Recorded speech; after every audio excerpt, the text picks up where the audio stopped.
वज़ीर आज़म साहब, इसको किस्मत कहिए, मुकद्दर कहिए, बीच बीच में जब कभी रेल के कोई बड़े प्रोग्राम हुए तो कहीं ना कहीं मेरी खुशकिस्मती रही है कि उनके साथ मुझे जुड़ने का मौका मिला। पहली बार जब अनंतनाग रेल स्टेशन का इनॉग्रेशन हुआ उसमें, जब बानिहाल रेल टनल खुला उसमें, और मेरी शायद पहली हुकूमत का आखिरी प्रोग्राम ठीक इसी जगह आपके साथ 2014 में। और इत्तेफाक की बात यह है वज़ीर आज़म साहब कि उस प्रोग्राम में 4 लोग शामिल थे, 4 आज भी इस स्टेज पे आपके साथ बैठे हैं। आप उस वक्त पहली मर्तबा वज़ीर आज़म बने थे, इलेक्शन के ठीक बाद आप यहाँ आए और आपने माता की कृपा से यहाँ कटरा रेलवे स्टेशन का इनॉग्रेशन किया। उसके बाद लगातार 3 बार इलेक्शन जीत के आप वज़ीर आज़म इस मुल्क के बने रहे। आपके साथ आपके MOS PMO doctor Jitendra Singh साहब, वो भी उस प्रोग्राम में मौजूद थे। यहाँ तक कि हमारे माननीय लेफ्टिनेंट गवर्नर साहब मनोज सिन्हा साहब उस वक्त MOS रेलवेज़ की जिम्मेदारी संभाले हुए थे जब यहाँ कटरा रेलवे स्टेशन का इनॉग्रेशन हुआ। और ख़ुद मैं वज़ीर आला के तौर पे मनोज सिन्हा साहब की अगर आप देखें तो माता की कृपा से प्रमोशन हुआ, मेरी अगर आप माने तो थोड़ा सा डिमोशन हुआ। मैं रियासत का वज़ीर आला था, अब UT का वज़ीर आला हूँ, लेकिन मान के चल रहा हूँ कि इसको दुरुस्त होने में अब ज़्यादा देर नहीं लगेगा और आप ही के हाथों जो है दोबारा जम्मू कश्मीर को जो है रियासत का दर्जा हासिल होगा।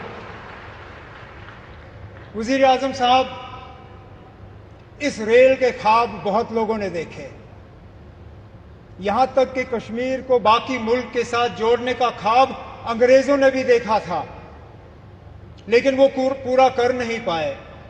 उनका ख्वाब था कि उरी झेलम के किनारे जो है वो रेल लाके कश्मीर को बाकी मुल्क के साथ जोड़ें, लेकिन आज जो अंग्रेज पूरा नहीं कर पाए वो आपके हाथों पूरा हुआ और जम्मू कश्मीर, कश्मीर की वादी को बाकी मुल्क के साथ जोड़ दिया गया। इस मौके पे मुझसे बहुत बड़ी भूल होगी अगर मैं पूर्व प्रधानमंत्री जनाब अटल बिहारी वाजपेयी साहब का इस मौके पे शुक्रिया ना करूं, क्योंकि ये प्रोजेक्ट जरूर 1983-84 में इसका संगे बुनियाद रखा गया। और मैंने पिछले दिनों मीडिया को हंसते हुए कहा कि जब ये प्रोजेक्ट शुरू हुआ मैं 8वीं क्लास का बच्चा था। आज मेरी उम्र 55 हो गई है, मेरे बच्चे भी कॉलेज पार कर गए हैं, अब जाके ये प्रोजेक्ट मुकम्मल हुआ। और ये तब हुआ जबकि वाजपेयी साहब ने इसको प्रोजेक्ट ऑफ नेशनल इंपॉर्टेंस का दर्जा देके इसमें बजट में जो है प्रावधान करके ये प्रोजेक्ट आज मुकम्मल हुआ। इस प्रोजेक्ट से जम्मू कश्मीर को भरपूर फायदा होगा, लोगों का आना जाना रहेगा, टूरिज्म से इसको फायदा होगा, यहाँ के रहने वालों को फायदा होगा। जैसे मैं आपको अभी कह रहा था, यहाँ बारिश पड़ते ही जब हाईवे बंद हो जाता है तो जहाज वाले हमें लूटना शुरू कर जाते हैं। जो 5,000 की टिकट होती है वो अचानक घंटों के अंदर 20,000 की टिकट हो जाती है। इस रेल के बनने से कम उन जहाज वालों की जो लूट रहती है टिकटों की वो कम हो जाएगी और हमारा आना जाना आसान रहेगा। इसी तरह हमारा मेवा, हमारा फ्रूट, कश्मीर के सेब, कश्मीर के चेरी, कश्मीर के और सारी चीज़ें जो हैं, मैं उम्मीद करता हूं कि अब रेल के ज़रिए मुल्क के बाकी मार्केटों में इनको पहुंचाने का काम होगा और दुनिया भर की मार्केटों में जो है वो हम पहुंचा पाएंगे। वज़ीर आज़म साहब, आज आपके शुभ हाथों से ये एक और इंफ्रास्ट्रक्चर प्रोजेक्ट जम्मू कश्मीर का जो है मुकम्मल हुआ है।